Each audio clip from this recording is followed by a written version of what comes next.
So I have prepared this presentation today in order to discuss brain boosters or cognitive enhancers. Although this sounds almost abstract, these are drugs that you have already more or less heard about in your own lives or through this class.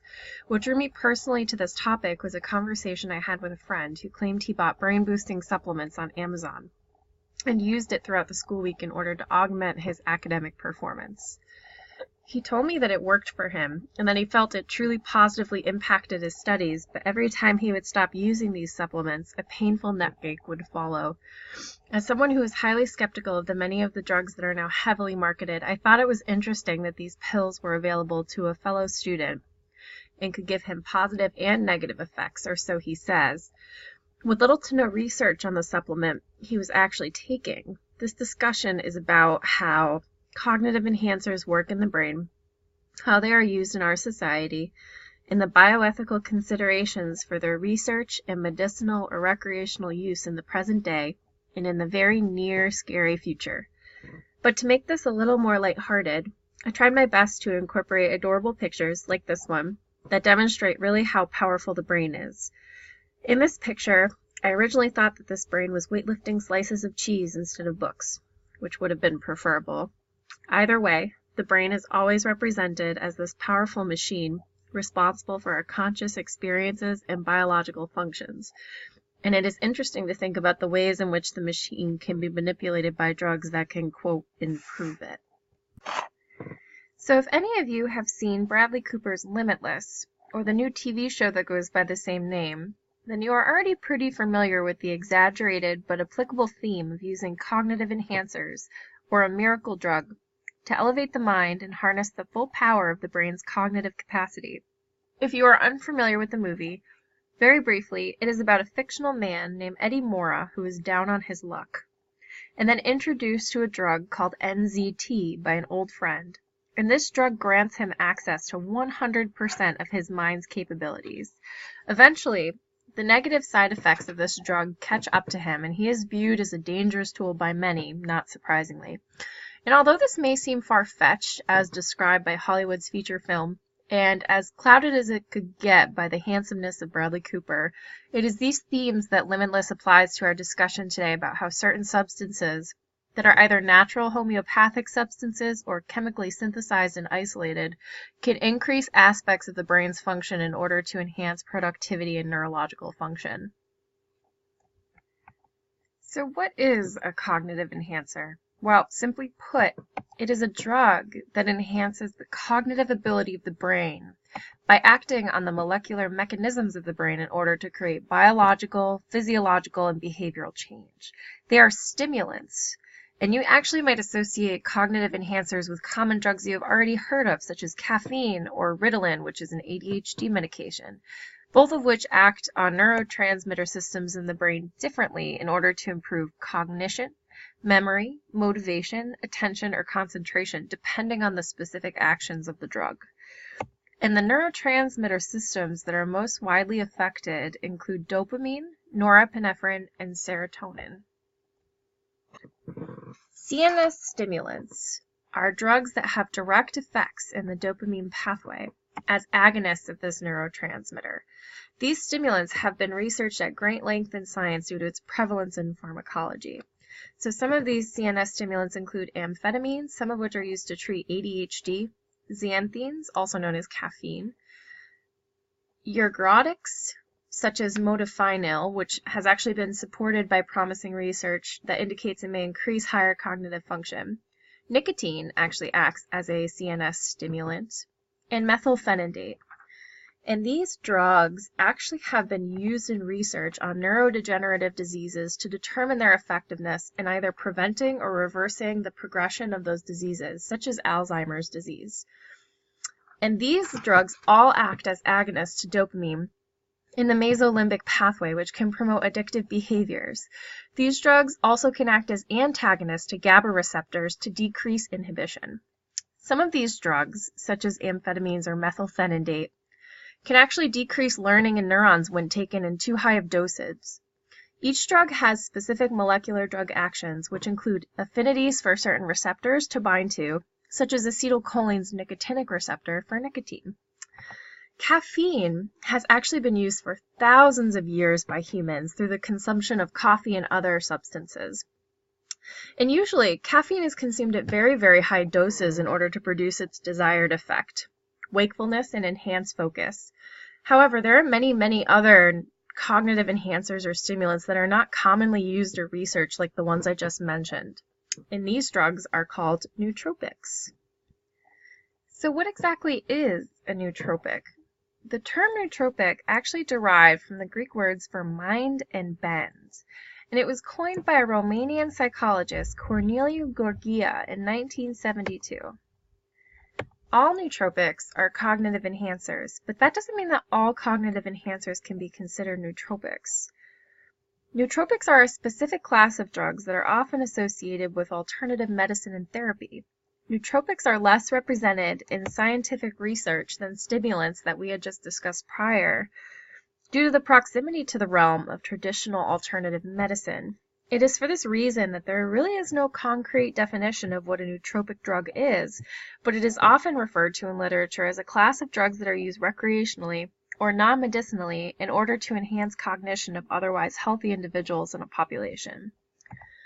One of the designations for nootropics, and the most ethically debated, would be the class of drugs called racetams. Racetams have poorly understood molecular mechanisms of drug action, but some studies suggest that certain drugs under this class can actually modulate AMPA receptors and cholinergic pathways, and we already know that AMPA receptors are highly involved in learning or long-term potentiation.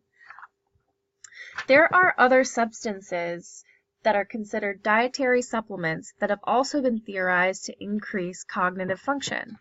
And some of these are herbs, such as ginseng, which is a medicinal root in Asia that we often see on the bottles of energy drinks, and other alternative chemicals, such as pictured on the left, which is lion's mane's mushroom, kava kava, and British pine bark.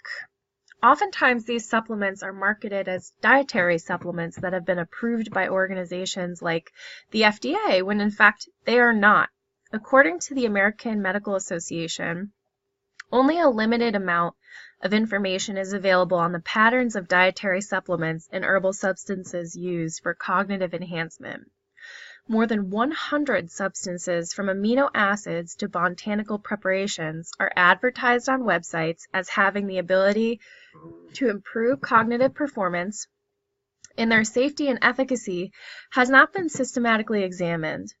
This is evident even during research on the FDA's website, where their efficacy to battle the aggressive marketing of these supplements online has actually not been systematically reviewed, like stated. And when we're talking about drugs such as racetams, or even the dietary supplements I've listed, these are nootropic drugs that are highly under-researched in science, which can lead us, as students and as consumers, to believe that the marketed supplements we see online that are geared towards students, athletes, workaholics, and musicians alike are not necessarily what they seem. One of the things that's difficult to determine, even in all of my research, is whether or not these nootropics, specifically the dietary supplements and racetams, actually have negative consequences. Other than the reviews that are left on these websites where you can buy the supplements, there's really no indication as to whether or not there are medicinal negative consequences to taking these drugs. As I said, my friend told me he experienced neck aches as a result of taking these drugs, but if there's no scientific literature that helps us understand what those negative effects are, there's really no way to understand how the nootropics work. So hopefully in the very near future, we have a better understanding of how some of these drugs are affecting our brains. So based on what we know now about cognitive enhancers, and specifically nootropics, I think it's important to discuss the situations in which these drugs are relevant or affecting a particular situation in our country. After reading many resources about nootropics, I realized that like there is a gap in the literature of science, there is also a gap in the media coverage of the effects of cognitive enhancers. According to one of the few news articles I found by the Washington Post, there is a specific group of people that work and reside in Silicon Valley, which is a hub for business, finance, and professional competition on the West Coast. There they practice stacking of smart drugs, in which they consume daily dosages of these cognitive enhancers in order to give themselves a competitive edge. These individuals have access to online on patented for-profit pharmaceutical drugs that are marketed as brain boosters for musicians, for entrepreneurs, for athletes, for school-age students. In fact, anyone has access to these smart drugs at their fingertips by the click of a mouse. Check out some of these advertisements. The top 3 nootropics for increasing your productivity. The best nootropics for high performers. In a slump, nootropics could change your life. Why Bacopa is the best nootropic for studying. I don't even know what's going on here by Q+. Pills that increase your intelligence. Gaming nootropics. Best nootropics for working out. As you can see, the drug industry for nootropics is booming. The nootropic drug and dietary supplement industry actually brought in $1 billion in the year 2016 alone, which means that many people are in the market for these brain boosters, unaware of the lack of research behind the drugs themselves, besides the testimonies of the laboratories and nootropic tycoons who are boasting of their business and effectiveness online. If you haven't noticed, there are some pretty interesting claims that have been made by these advertisements that may or may not be false. So this brings us to our final piece in our discussion. Are cognitive enhancers really ethically acceptable in our societies and in our communities? That is for you to decide. Although I have provided plenty of examples where brain boosting could be viewed as dangerous, it is also plausible that the positive effects of neurocognitive enhancing drugs outweigh the negative effects as a whole, if there are any negative effects at all to speak of. So far, the research has not been done on whether or not racetams or other miscellaneous nootropics, probably because it's not necessarily a priority for neuroscientists. Although it is intriguing to think about substances that could unlock your full potential brain power like in Limitless, there has been great focus on the neurodegenerative diseases and conditions such as epilepsy instead, merely due to the newness of the field of neuroscience and due to the priority for research resources. Ethically speaking, research should be focused in these areas, and when the research is finally done on nootropics, hopefully we will have a better understanding of how their drug actions manipulate our neurobiology in good and not so good ways.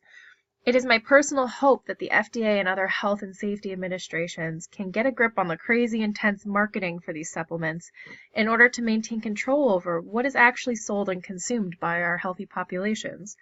It is often the large pharmaceutical companies that are the primary focus of these organizations, which takes away the resources that are needed to control the marketing of the drug supplements like nootropics. When these drugs are finally researched and handled, it is important to consider who has access to these drugs that may or may not improve their cognitive ability. Let's say that one day there are miracle drugs invented, patented, and tested, and then they're distributed to healthy individuals for an unhealthy cost. How would we approach the financial and medical disparities between the individuals who couldn't afford to be the next Bradley Cooper in Limitless and those who could not? And finally, it's important to consider the morality that comes with the idea of altering your brain through the use of drugs. Although we can all dream and aspire to intellectual greatness, at what cost and length would we go to then attain increased cognitive power? What would our world look like with humans that all can obtain, maintain, and abuse information, memory, and learning, all at the speed of a computing machine? This is definitely something to consider in the realm of bioethics. I hope that this presentation has pushed you to think critically about the sheer power of your brain, and thank you for joining me today for this discussion. I hope you enjoyed learning a little bit more about cognitive enhancers.